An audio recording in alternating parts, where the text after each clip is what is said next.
왜 전쟁은 갑자기 멈췄을까?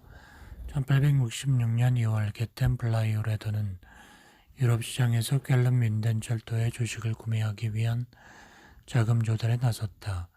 그러나 그의 노력은 로스차일드가를 필두로 하는 은행 가문의 저항에 부딪혔다. 이들은 그 자금이 프로이센의 전쟁 비용으로 쓰일 것을 알고 있었다. 더구나 그것은 평화를 갈망하는 국제은행 가문들의 외면적인 공동의 이상을 깨뜨리는 것이었다.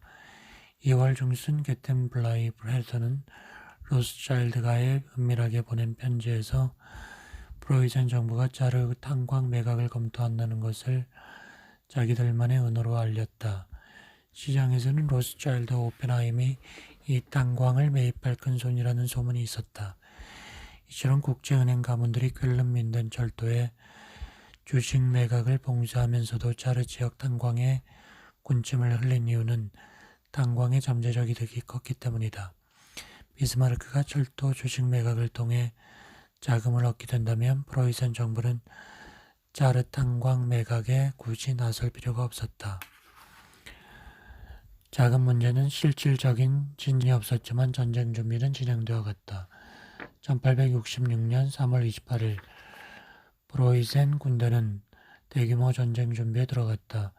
3월 말 프로이센 재무부는 꿰른 민덴 철도의 주인을 찾는 것이 어렵다는 판단하에 시장에서 공개적으로 주식을 매각하기 시작했다. 그러나 이때 주식시장에는 전쟁의 그림자가 드리워져 대규모 주식 매각이 자칫 심각한 손실로 이어질 개연성이 다분했다. 4월 8일 프로이센이 이탈리아와 군사 동맹을 맺었다고 선포하자 주식 가격은 대폭락하였다. 로스차일드가 역시 발빠르게 블라이브레더가에게 전쟁이 발발하는 즉시 베를린에 모든 채권을 매각하라는 지시를 내렸다. 그러나 게텐 블라이브레더는 이미 자신이 관리하던 로스차일드가의 채권들을 대거 팔아치운 상태였다. 이에 로스차일드가는 분노했다. 그는 비스마르크가 실질적인 자금을 조달하기 전에는 전쟁을 발동하지 않을 것이므로 이탈리아와의 동맹이 전쟁의 개시를 의미하지는 않는다고 생각했다. 블라이브레더가의 꿰른 민덴 철도 민영화 방안은 전쟁 폭발 직전에 결정적 역할을 하게 된다. 프로이센 정부는 모든 자금 조달 계획이 실패로 돌아가자 블라이브레더와 한스만가의 꿰른 민덴 철도 주식을 구매할 은행 채권당 구성 방안 마련을 일임했다. 이때 구매 가격은 110달러, 시장 가격은 117달러였다. 이 와중에 두 가문을 제외한 다른 은행들이 프로이센 정부의 조정 궁핍을 빌미로 주식 가격을 105달러로 인하하라고 압박했다. 하지만 프로이센 정부로서도 이렇게 낮은 가격으로 주식을 매각할 수는 없는 일이어서 주식을 나누어 매각하기로 결정했다. 이 방법은 대모험이었다. 전쟁이 순조롭게 진행되면 일거에 주식 가격이 폭등할 수 있었으나 전쟁이 순조롭지 못할 경우에는 반대 상황도 각오해야 했다. 전비 고갈과 주식 가격 대폭락의 위험에 직면하지 말라는 법이 없었다. 그러나 비스마르크는 모험을 감행했다. 프로이센 정부는 꿰른 민덴 철도의 국유화를 최종적으로 포기하고 채권의 이자에 대한 보증 역시 해제했다. 이로써 잠겨있던 1,400만 달러의 보증금은 프로이센 정부의 수중으로 들어왔다. 곧 발발한 7주 동안의 전쟁을 지탱시켜줄 자금이었다. 물론 꿰른 민덴 철도의 주식을 매각한 대금 역시 군비에 투입되었다. 그러나 비스마르크가 빈 함락을 목전에 뒀을 때 전비는 300만 달러나 부족했다. 반면 오스트리아는 여전히 18만 대군을 유지한 채 빈을 지키고 있었다. 2주 내에 오스트리아의 행복을 받아내지 못한다면 비스마르크는 역사상 가장 억울한 정치가가 될 가능성이 높았다. 비스마르크가 전쟁을 중지한 것은 독일의 운명과 그 자신의 운명을 건 도박이었다. 그는 도박에서 승리했다. 보블 전쟁, 프랑스 대포 한 방에 억만금을 잃다. 프로이센 오스트리아 전쟁의 패배자 중에서 가장 억울한 경우는 프랑스의 나폴레옹 3세만 한 사람이 없다. 그는 뻔히 눈을 뜬 채 프로이센이 빠른 속도로 부상하는 모습을 지켜볼 수밖에 없었다. 프랑스는 비스마르크에게 전략적 사기를 당했다고 볼 수도 있다. 중립에 대한 어떤 보장도 받지 못했을 뿐 아니라 룩셈부르크 주권 문제와 관련해서는 비스마르크의 조롱을 당했다. 유럽 각 대륙의 세력 균형 게임을 즐기는 것에 관한 완숙한 경지에 이른 영국 역시 고개 들 입장은 아니었다. 독일 통일을 앞두고 있던 프로이센은 영국의 도전자로 급부상 중이었다. 하지만 영국은 이를 인식하지 못했다. 영국은 허장성세를 부리던 나폴레옹 3세에게 속아 프랑스 제2제국의 실력만 과도하게 평가하고 있었다. 영국이 상황을 잘못 판단한 것은 프랑스가 1859년 공사를 시작해 1869년 운항을 시작한 수에즈 운하와 관계가 있었다. 당시 영국은 수에즈 운하가 자신들의 통치하에 있던 중동 지역과 인도에 위협이 될 것이라고 우려했다. 만약 영국 본토와 인도 식민지 사이의 교통로를 끊는다면 대영 제국의 척추를 베어버리는 것과 다름없었다. 영국으로서는 어떤 일이 있어도 이를 용납할 수 없었다. 이런 이유 탓에 영국은 근시안적인 전략으로 프로이센을 프랑스의 대항마로 선택했다. 이는 한마디로 프로이센이 통일 독일로 가는 길에 녹색 신호등을 밝혀준 것이다. 영국은 프랑스에 대한 우려가 통일 독일에 대한 부담보다 컸던 것이다. 러시아는 크림 전쟁에서 패배한 후 영국 및 프랑스와 관계가 얼어붙었다. 그래서 표면적으로 중립을 지켰지만 실제로는 프랑스에 대한 프로이센의 전쟁 발동을 은연중에 지지했다. 어부지리를 통해 구원을 갚으려는 심보였다. 그러나 우둔하고 폐쇄적인 짜르는 발칸반도에서 얻을 수 있는 이익에만 골몰했다. 과거 반프랑스 동맹의 우방국인 프로이센과 수십 개의 느슨한 형태의 독일 연방은 안중에도 두지 않았다. 짜르로서는 이것이 패망의 씨앗이 될지 상상하지 못했다. 패배 당사자인 오스트리아는 재정이 파산 상태에 이르렀다.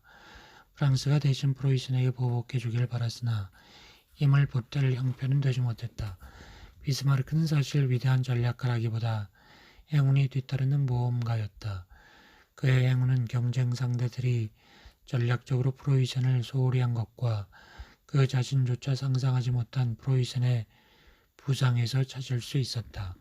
그는 오스트리아와의 전쟁을 승리로 이끈 다음 독일 통일의 대업을 완수하려면 강대국인 프랑스를 꺾어야 한다는 것을 알고 있었다.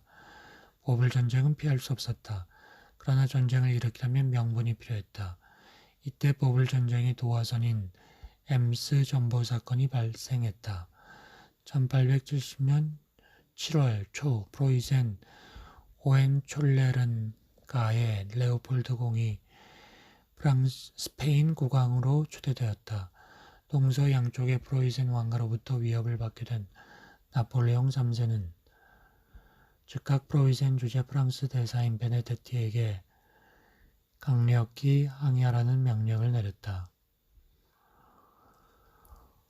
이때 비렐름 1세는 엠스 온천에서 휴식을 취하고 있었다. 그는 베네데티 대사에게 오헨졸레른 가가 스페인 왕이 계승권을 포기할지도 모른다는 언지를 주었다. 하지만 나폴레옹 3세는 집요했다. 서면으로 빌렐렘 1세의 확약을 받으라는 명령을 내렸다.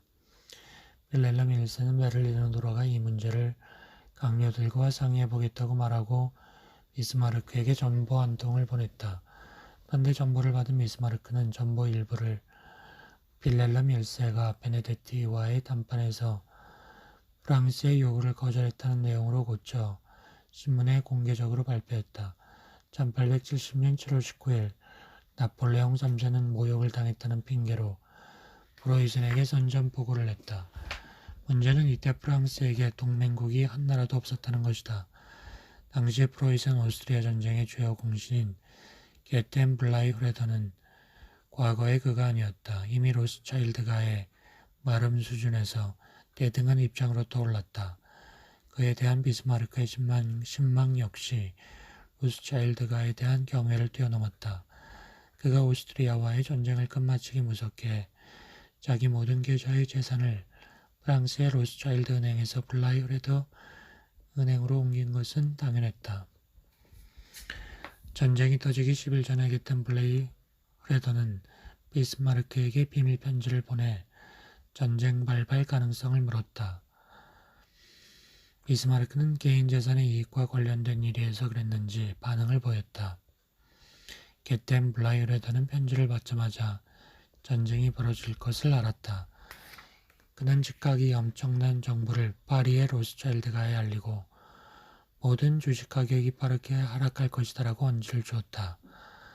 동시에 그는 유럽 각 주식시장의 거래 담당자들에게 자신의 모든 자산을 팔아버리라는 명령을 내렸다. 심지어 일부는 손해를 보더라도 팔라고 주문했다. 게타는 이때 돌아볼 상황이 아니었다. 프로이센 오스트리아 전쟁은 프로이센의 헌정 위기를 종결시키는 효과를 줬다는 점에서 의미가 있었다.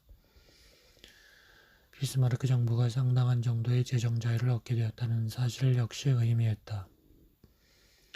실제로도 1870년 7월 21일 프로이센 주도하의 북독일 연맹회의는 1억 2천만 달러의 전쟁 신용에 대한 비준을 할 수 있었다.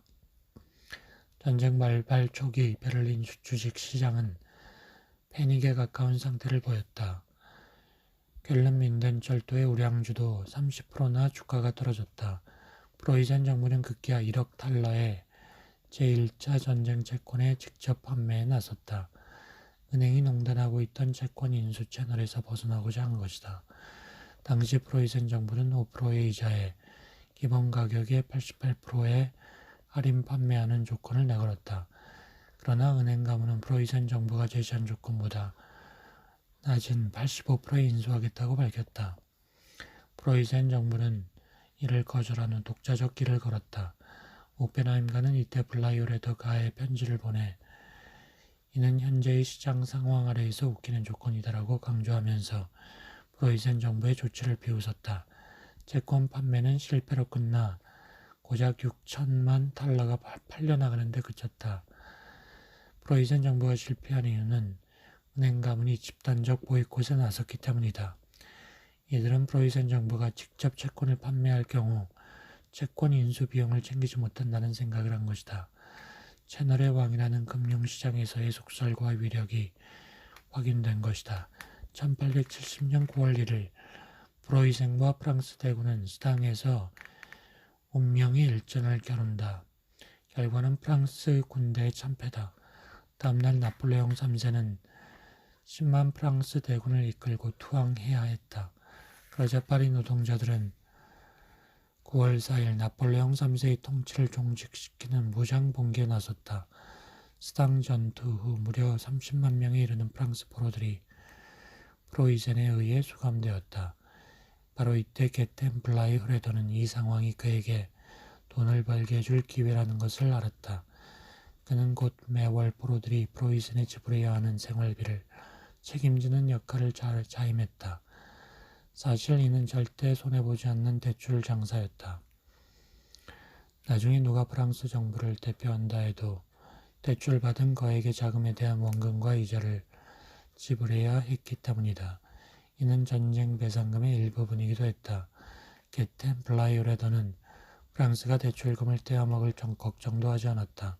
프로이센 대군이 전쟁 배상을 받지 않으면 절대로 프랑스를 떠나지 않을 것을 잘 알고 있었다.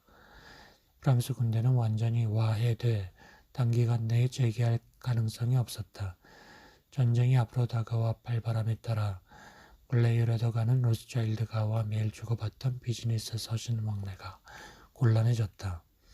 그래서 나중에는 베를린과 파리의 직통 왕래가 브뤼셀과 암스테르담을 거치는 루트로 바뀌게 되었다. 스당 전투 직전 블라이흐레더가는 로스차일드가에 자신들이 보유 중인 뾰른민덴 철도의 주식을 전부 팔아치우라고 했다. 그리고 로스차일드가를 대신해 총 1250주의 주식을 주당 128달러에 매각했다. 이들의 판단은 정확했다. 7월에 주가는 95달러로 폭락했다. 9월 15일 이후에는 쌍방의 연락이 두절되었고 9월 20일에는 파리가 포위됨에 따라 로스차일드가는 시내에 갇히고 말았다. 이 상태는 이듬해인 1871년 2월까지 이어졌다. 이 기간 동안 로스차일드가는 기구 등을 이용해 간간히 외부의 자기들의 소식을 알렸다. 이 와중인 10월 5일에는 프로이센 군대가 로스차일드가의 별장을 빼앗아 빌헬름 1세, 비스마르크 수상, 몰트케 대원수 등이 머무는 지휘부로 개조하기도 했다. 프랑스의 외교부 장관이 평화협정 체결을 위해 비스마르크를 설득한 베리에르 회동이 여기서 이루어졌다. 1870년 10월 말 프로이센 정부는 런던과 베를린에서 2천만 달러의 제2차 채권 판매에 나섰다. 프로이센이 승리를 거둠에 따라 채권 계약 가격은 상승세를 보였다. 이렇게 해서 프로이센 정부는 부분적으로 담보가 걸려있던 신용 공여 자금을 취소하고 이자를 5%, 상환기간을 5년으로 하는 전쟁 채권을 판매했다. 방대한 경비는 끊임없이 프로이센 대군에게 흘러들어갔다. 11월 30일 국제은행 가문들은 다시 한번 분발하여 영국에서 92% 할인 가격으로 판매하는 채권을 발행하고 3,400만 달러를 조달했다. 그러나 동시에 채권 발행에 나선 프랑스는 거의 실적을 올리지 못했다. 프랑스는 금융이라는 전쟁에서도 프로이센에 패배한 것이다. 1871년 프로이센 국왕 빌헬름 1세는 베르사유 궁전에서 황제 대관식을 거행하고 독일 연방의 성립을 선포했다. 이로써 보불 전쟁은 막을 내렸고 프로이센이 이 전쟁에서 소비한 전비는 2,200만 달러였다. 50억 프랑의 전쟁 배상금, 은행 가문에 떨어진 엄청난 콩고물. 비스마르크의 대군은 전쟁이 끝나자 휴식을 취했으나 국제은행 가문들은 바빠졌다. 50억 프랑의 전쟁 배상금 관련 업무는 누구라도 침을 흘릴 만한 장사였다. 1%의 관리 비용만 받는다 해도 5천만 프랑의 콩고물이 떨어진다. 이 엄청난 사업에 야심을 드러낸 가문은 오스트리아의 로스차일드가였다. 전쟁이 1870년 11월에 이르렀을 때 자발적으로 프로이센을 대신해서 프랑스로부터 전쟁 배상금을 대리 수령하겠다는 입장을 피력했다. 오펜하임과 다른 국제은행 가문들 역시 이 경쟁 대열에 합류하겠다는 의사를 밝혔다. 비스마르크는 즉시 게텐플라이 흐레더에게 자문을 구했다. 타고난 장사꾼이 이런 엄청난 사업을 마다할 이유가 없었다. 그는 뒤도 돌아보지 않고 1871년 2월 베르사유로 달려갔다. 그는 이때 전쟁 배상금의 일부인 2억 프랑을 조달하고 전쟁 배상금 조정에도 도움을 주겠다고 생각하고 있었다. 전쟁 배상금 액수에 대해 우선 패전국인 프랑스의 티에르 정부는 50억 프랑을 제시했다. 그러나 비스마르크는 60억 프랑이라 적었다. 비스마르크는 티에르의 반대에 분노를 금치 못했다. 이때 영국이 개입해 비스마르크에게 적당한 선에서 물러날 것을 요구했다. 티에르는 프랑스가 그처럼 많은 돈을 조달할 능력이 없다는 사실을 알고 있었다. 하지만 성격이 과격한 비스마르크는 물러날 기미를 보이지 않았다. 과다한 배상금이 너무 불공평하고 비현실적이라고 생각한 티에르는 로스차일드가에게 중재자로 나서줄 것을 요구했다. 로스차일드가가 등장하자 비스마르크는 분노를 그들에게 터뜨렸다. 협상장에 있던 사람들은 경악을 금치 못했다. 그러나 로스차일드가는 동요하지 않고 여전히 50억 프랑이 프랑스 정부가 지급 가능한 최대 배상 금액이라는 주장에서 물러나지 않았다. 얼마 후 블라이오레더가는 이 상황을 독일 황제 빌헬름 1세에게 보내는 편지에서 그대로 언급했다. 빌헬름 1세 역시 다분히 고의적인 비스마르크의 이런 행동을 불만스럽게 생각했다. 그러나 국제시장에서 로스차일드가의 지위는 함부로 건드릴 수 있는 것이 아니었다. 로스차일드가의 조건을 받아들이지 않는다면 전쟁 배상금을 받는 것은 어려웠다. 또한 프로이센 대군은 저기로 가득 찬 프랑스 영토 내에 하염없이 머물러야 했다. 비스마르크는 이 상황에 이르러서야 주판화를 튕기고 로스차일드가가 주장한 50억 프랑을 받아들이기로 결론 내렸다. 1871년 5월 독일과 프랑스는 정식으로 프랑크푸르트 평화협정을 체결했다. 조약의 핵심 내용은 프랑스가 전쟁 배상금 50억 프랑을 지불하고 알사스 로렌을 할양한다는 것이다. 프랑스는 곧이어 20억 프랑의 1차 전쟁 배상금 지불을 위한 채권 판매에 들어갔다. 이자율은 5%였다. 블라이유레더를 필두로 하는 독일의 채권 인수 컨소시엄 역시 설립되었다. 오펜하임, 바르브루크 등이 이 채권 발행에 참여했다. 결과는 14배나 초과 신청을 받을 정도로 대성공이었다. 1차 배상금 조달이 예정보다 앞서 마무리된 후 이들 자금은 곧 로스차일드 은행을 통해 블라이유레더와 한스만 은행으로 송금되었다. 1872년 2차 배상금 30억 프랑 조달을 위한 채권 발행 역시 목표액의 13배를 초과했다. 깜짝 놀랄 엄청난 금액의 전쟁 배상금 지불은 1873년 여름에 들어서 끝났다. 프로이센 군대는 프랑스에서 철수를 시작했다. 현대 금융시장의 엄청난 자금 조달 능력은 과거에는 상상할 수 없는 것이었다. 국제은행 가문들은 이러한 일량의 과정을 진행하면서 두 가지 역할을 수행했다. 이쪽에서는 문제나 분쟁의 해결사를 자처하고 저쪽에서는 문제나 분쟁을 만들어내는 것이었다. 전쟁을 벌이는 쌍방에게 군수업체의 상장, 군수채권 발행, 융자 진행에서부터 전쟁 채권 발행, 전후 배상 채권 인수, 배상자금 이체, 국가 재건을 위한 융자 등의 사업에 이르기까지 모든 것을 해결했다. 전쟁에 나서는 나라는 승리를 위해 어떤 대가도 치를 각오가 되어 있다. 이때가 바로 은행 가문들이 저렴한 가격으로 국유 자산을 사들일 기회인 것이다. 대포 한 방이 만냥이라는 중국 속담은 이런 사실을 말해준다. 전쟁의 결과에 어떻든 전쟁에 나서는 양국의 국제은행 가문들은 돈을 벌 수밖에 없는 것이다. 나폴레옹도 이 불후의 진리에 대해 이렇게 설파했다. 돈에는 조국이 없다. 은행 가문의 눈에는 오로지 이익만이 보일 뿐이다.